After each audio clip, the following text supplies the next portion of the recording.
Thank you for joining us for this episode of Ukraine, an Unwanted War. This series is brought to you by ProPix Canada Media Limited, with support from Carry Movers. In this series, we're going to talk not only about the current situation in Ukraine, but also a bit of the history of the war going back to 2014. We'll also explore the impact of the refugee crisis on Europe and the world as a whole. We'll also speak with people and view different protests and rallies that have taken place around the world in support of Ukraine and in protest of Russia's actions.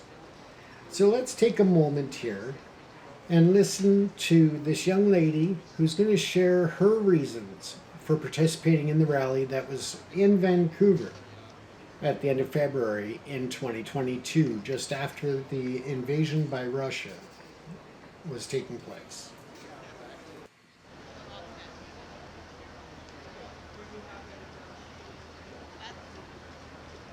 Government official, you don't have the access to send all the funds, and I just wanted to feel like I was on the right side of history and stand with Ukraine and stand for peace and just be here to make a stand and of some sort. And obviously we can donate to funds, but just to be an actual presence to say we support the Ukraine and peace. What would you say to the people of Ukraine if you were sending a message direct to them?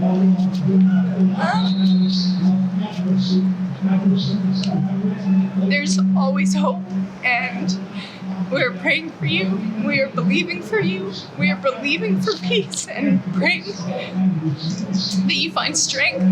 We are amazed by your incredible courage, and you are an inspiration to the world, and we stand with you and stand for peace with you.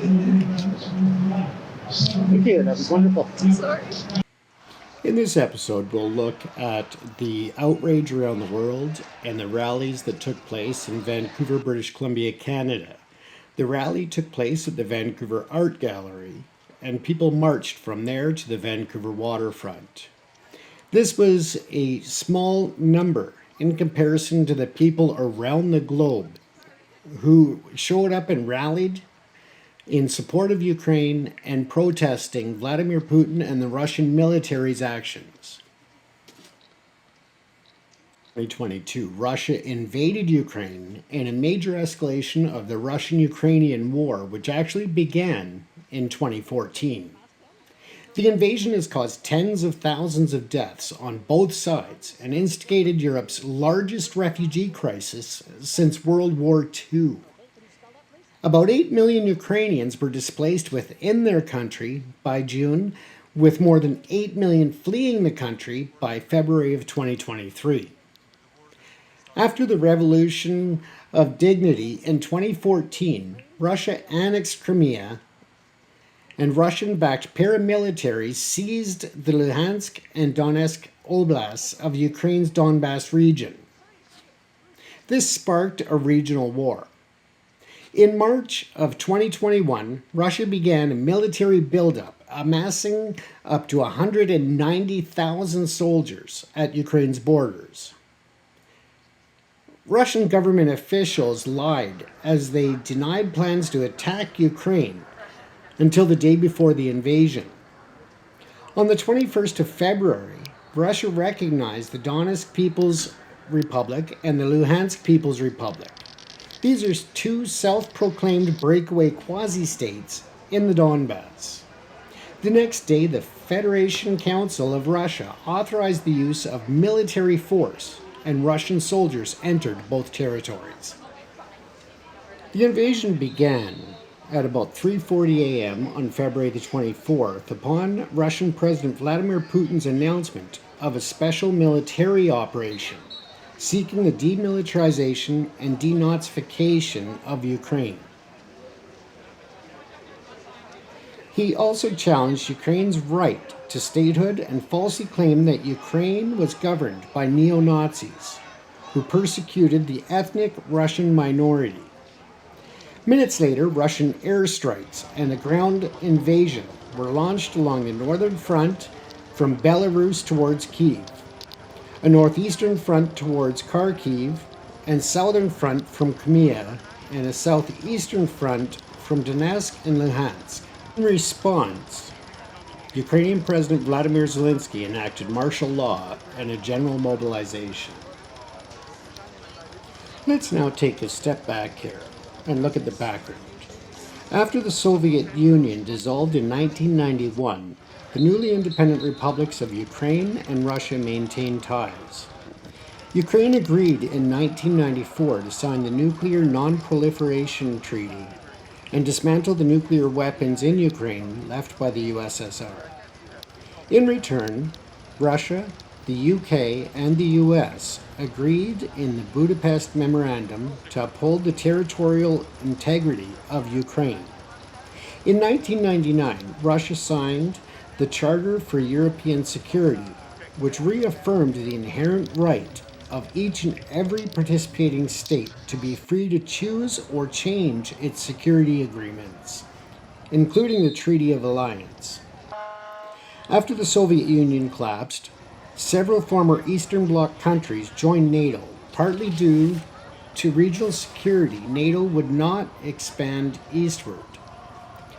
Although this is disputed, at the end of 2008, at the Bucharest summit, Ukraine and Georgia sought to join NATO.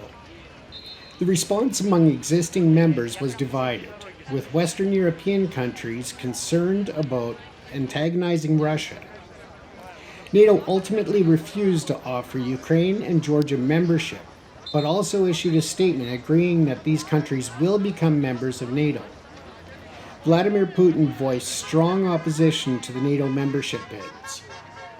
Russian Foreign Minister Sergei Lavrov said Russia would do everything it could to prevent their admittance. In November of 2013, Ukrainian President Viktor Yanukovych refused to sign an association agreement with the European Union, instead choosing closer ties with the Russian-led Eurasian Economic Union. This was led by Russia, and they had put pressure on Ukraine to reject the agreement. This triggered a wave of pro-EU protests known as Euromaidan, culminating in the removal of Yanukovych in February of 2014, and subsequent pro-Russian unrest in eastern and southern parts of Ukraine. Russian soldiers without insignia took control of strategic positions and infrastructure in the Ukrainian territory of Crimea and seized the Crimean parliament. In March, Russia organized a controversial referendum and annexed Crimea. This was followed by the outbreak of the war in Donbas, which began in April of 2014 with the formation of two Russia-backed separatist quasi-states, the Donetsk People's Republic and the Luhansk People's Republic.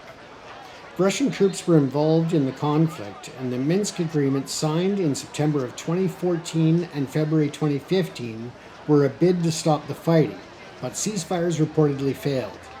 A dispute emerged over the role of Russia. Normandy format members France, Germany, and Ukraine saw Minsk as an agreement between Russia and Ukraine, whereas Russia insisted Ukraine should negotiate directly with the two separatist republics.